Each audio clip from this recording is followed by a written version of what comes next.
My name's Brad Montgomery, and today we're going to talk about something I call the Ferrari Fallacy. We're going to talk about what makes you happy, can you do it on purpose, and how do we do it.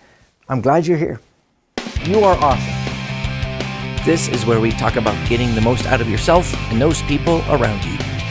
We all can make a difference. Yes. It might sound like crap, but I believe it. Kaboom! This is a total core belief.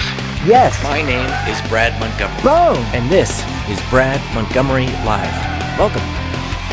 Welcome to the podcast. So my name is Brad. I'm so glad you're here. Some of you have been asking me, Brad, where is your podcast, yo? And some of you have been going, what's a podcast? And probably a few of you looking at this are going, who are you? My name is Brad Montgomery, and this is a podcast about getting the most out of yourself and those people around you. And today we're talking about happiness and Ferraris. So let me explain. I've been doing a lot of thinking, and I have this deal that I've been working on called the Ferrari Fallacy. Here's the concept. The concept is that most of us as humans are not super great at picking what makes us happy. We're just not. And this isn't my idea. This comes from science. This is Harvard and UC Berkeley and Oxford and Stanford. It turns out that those things that all of us tend to think will make us happy don't. At least not lasting happiness. And let me explain. So for example, for today's example, picture a Ferrari. Will a Ferrari make you happy? Boom, of course it will. Don't be stupid. Of course a Ferrari makes you happy. Your first day in your brand new Ferrari, tell me that's not a good day. Of course it will make you happy. But here's the problem. It is a fleeting type of happiness. So yes, it makes you happy. It just doesn't last. The problem is that we are resilient. We as humans are way more resilient than we tend to give ourselves credit for. It's crazy. Let me explain. First day in your Ferrari, sweet day. Second day in your Ferrari, still a sweet day. But by the second year driving your Ferrari, you're just hacked off because there aren't enough cup holders. You're just hacked off because it's just a car. It doesn't really last. This is something we call hedonistic adaptation, which is a fancy term for it. We get used to it. We're resilient. That is the bad news with happiness, that even those things that do make us happy, like a Ferrari, work, they just don't last. And what does this mean? What are some other things that are in this same category? I feel sorry for people who move from like Wisconsin or whatever and say, I've finally retired, I'm moving to Florida. I'm finally going to be happy. Here's the deal. They will be happy in the great weather and different setting, but it doesn't last because we adapt, because we are resilient.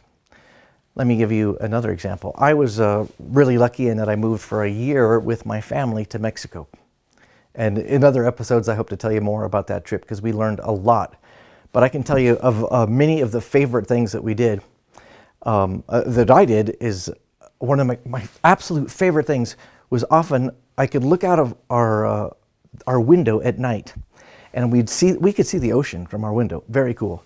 And I could see cruise ships who had docked in Puerto Vallarta pulling out, so they'd have to kind of pass our house on their way back to the States. And I loved knowing that, kind of like, those poor suckers, because those guys, many of them had saved and planned for months or maybe years for this big trip to Mexico.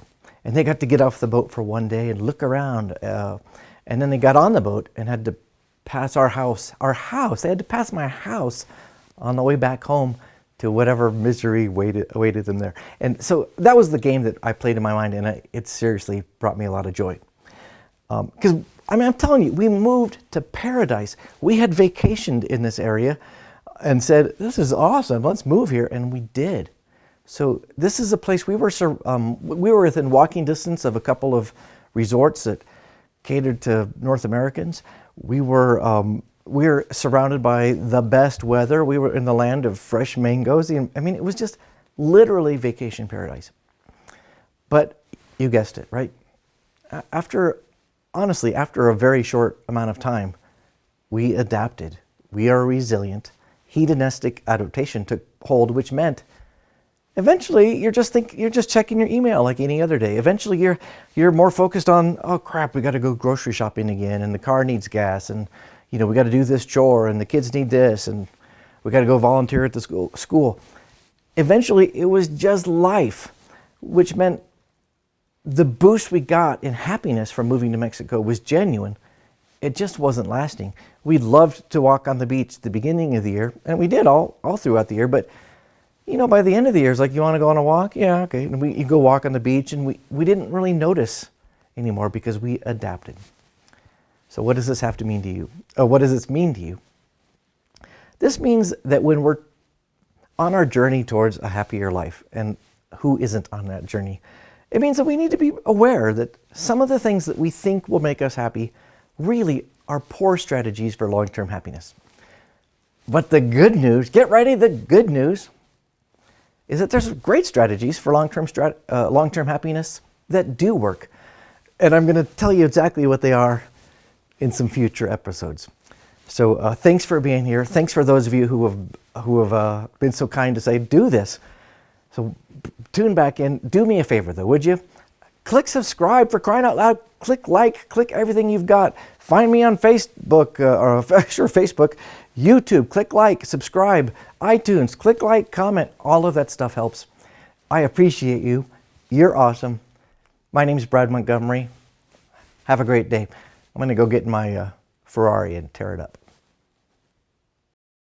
Thank you so much. If you enjoyed it, and I hope you did, could you do me a favor and shoot yourself over to iTunes and subscribe and leave a review? That helps me in a huge way to make sure we get this to as many people as we can. So thank you for that. Also, if you're looking for a different format, if you want to watch this, which sounds vaguely dirty, or you want the transcripts, you want to see the photos, click on over to bradmontgomery.com and you'll see tons of stuff. So no matter where you are, if you're YouTube, iTunes, like, subscribe, share. Thank you so much.